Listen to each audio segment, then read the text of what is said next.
नमस्कार। दिन भर की हाइलाइट्स जानने के लिए सुनते रहिए सुजस आवाज राजस्थान।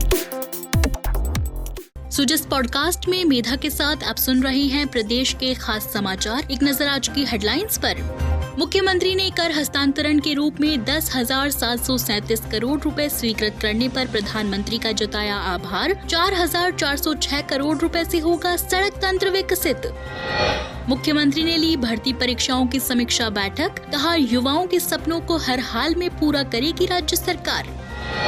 मुख्यमंत्री ने की दुर्गा अष्टमी पर पूजा अर्चना, किया कन्या पूजन, दी विजयादशमी पर शुभकामनाएं। और अब सुनिए खबरें विस्तार से। मुख्यमंत्री भजनलाल शर्मा ने राजस्थान के लिए कर हस्तांतरण की राशि के रूप में 10,737 करोड़ रुपए और सड़क नेटवर्क के विकास के लिए 4,406 करोड़ रुपए की स्वीकृति के लिए प्रधानमंत्री नरेंद्र मोदी का आभार जताया है। मुख्यमंत्री श्री शर्मा ने कहा कि प्रधानमंत्री नरेंद्र मोदी की इन सौगातों से प्रदेश में जन कल्याणकारी कार्यों और आधारभूत विकास को नई गति मिलेगी और विकसित भारत के संकल्प को और अधिक मजबूती मिलेगी। आपको बता दें कि केंद्र सरकार की ओर से राज्य सरकारों को कर हस्तांतरण के रूप में 1,78,173 करोड़ रुपए की राशि जारी की है, जिसमें अक्टूबर 2024 में देय नियमित किस्त के अतिरिक्त अग्रिम किस्त भी शामिल है। वहीं हाल ही में केंद्रीय मंत्रिमंडल द्वारा राजस्थान और पंजाब के सीमावर्ती क्षेत्र में सड़क तंत्र के विकास के लिए 4,406 करोड़ रुपए की स्वीकृति भी प्रदान की गई है।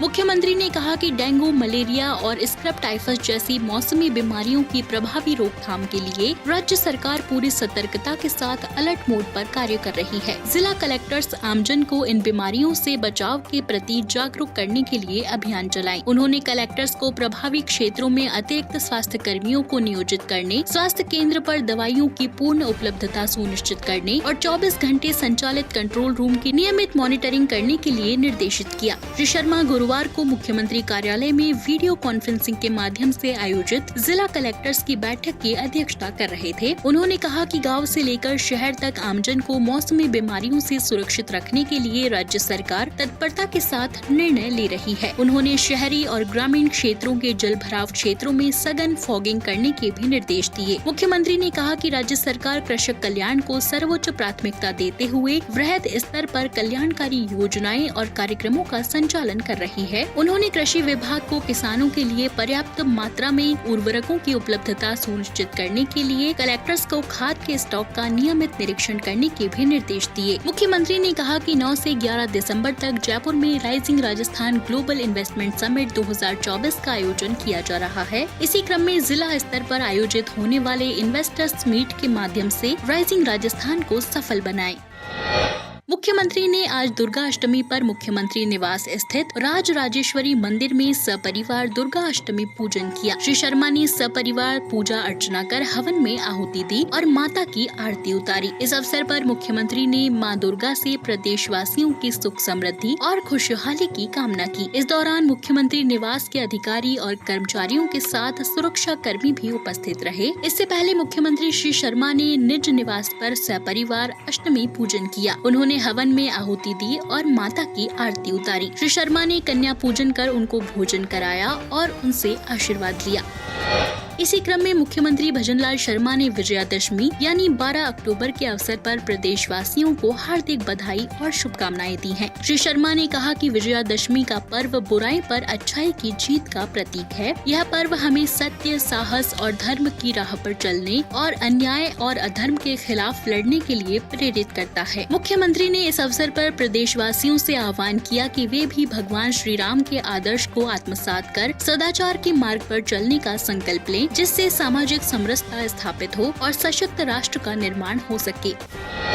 मुख्यमंत्री श्री शर्मा ने भर्तियों की प्रगति की नियमित अंतराल पर समीक्षा के लिए मुख्य सचिव की अध्यक्षता में उच्च स्तरीय कमेटी बनाने के निर्देश दिए। मुख्यमंत्री श्री शर्मा गुरुवार को मुख्यमंत्री कार्यालय में विभिन्न विभागों में भर्तियों की स्थिति के संबंध में आयोजित समीक्षा बैठक को संबोधित कर रहे थे। उन्होंने कहा कि माता पिता अपने जीवन की गाढ़ी कमाई लगाकर बच्चों को सरकारी नौकरी की तैयारी करवाते हैं। समय पर भर्तियां पूरी नहीं होने पर न सिर्फ युवा बल्कि पूरे परिवार को निराशा हाथ लगती है। राज्य सरकार इस वर्ष 1 लाख सरकारी नौकरियां देकर युवाओं के सपनों को पूरा करने के लिए हर संभव प्रयास कर रही है। उन्होंने इन भर्तियों को समयबद्ध और पारदर्शी तरीके से पूरा करने के लिए सभी विभागों को मिशन मोड पर कार्य करने के निर्देश दिए। उन्होंने कहा कि यह कमेटी भर्तियों में आने वाली व्यवहारिक बाधाओं को दूर करने के लिए आवश्यक दिशा निर्देश देने और नियमित मॉनिटरिंग का कार्य करेगी। उन्होंने कहा कि भर्ती एजेंसियां भर्ती प्रक्रियाओं में लगने वाले समय को कम करने के लिए कम पदों की भर्तियों को एक साथ आयोजित करने पर भी विचार करें।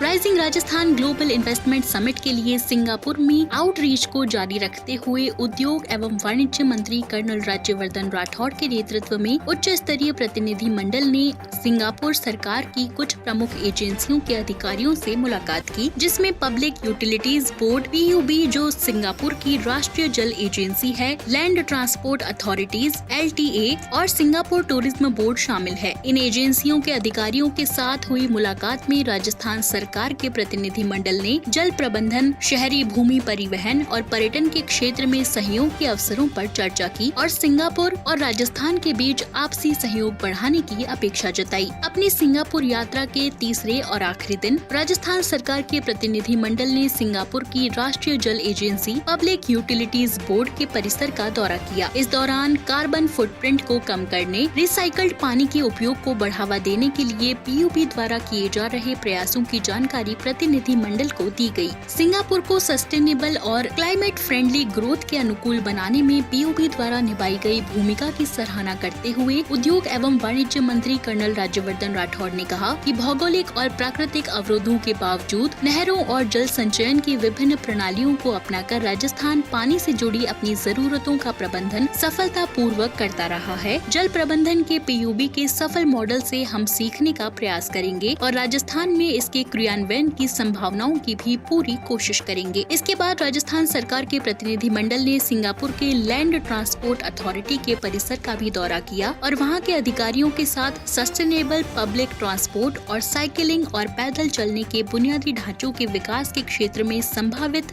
सहयोग पर चर्चा की।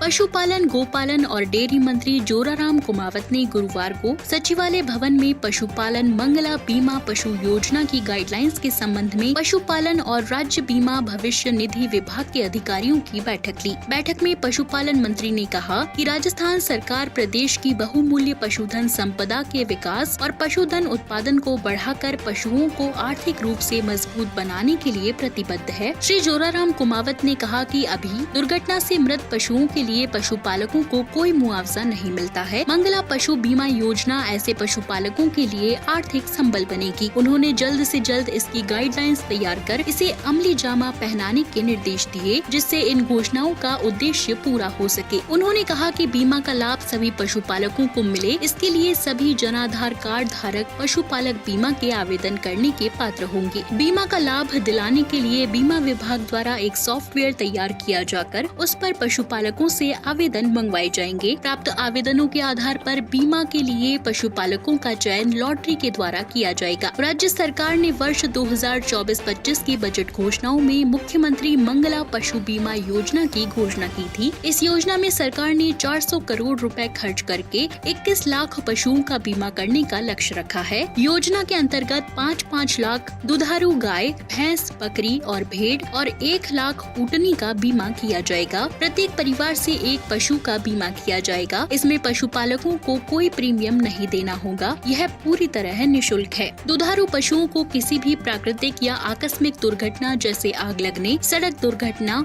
आकाशीय बिजली गिरने, जहरीला घास खाने या कीड़ा काटने या फिर किसी भी बीमारी से मृत्यु होने पर बीमा का क्लेम मिलेगा। पशुपालन विभाग के निदेशक डॉक्टर भवानी सिंह राठौड़ ने मंगला बीमा पशु योजना की गाइडलाइंस के बारे में भी जानकारी दी। राजस्थान सरकार के समाचारों, महत्वपूर्ण निर्णयों और सभी योजनाओं की सटीक और सही जानकारी आपको मिलती है सुजस ई बुलेटिन, सुजस वीडियो बुलेटिन और सुजस आवाज पॉडकास्ट के साथ। इसके लिए फॉलो करें हमारे YouTube channel DIPR Rajasthan official, Facebook page और X handle DIPR Rajasthan. Rajasthan सरकार से जुड़ी दिन भर की खबरों के लिए आप सुजस ऐप भी डाउनलोड कर सकते हैं। तो आज के सुजस पॉडकास्ट में इतना ही। मेधा को दीजिए इजाजत, कल फिर होगी आपसे मुलाकात। तब तक के लिए नमस्कार।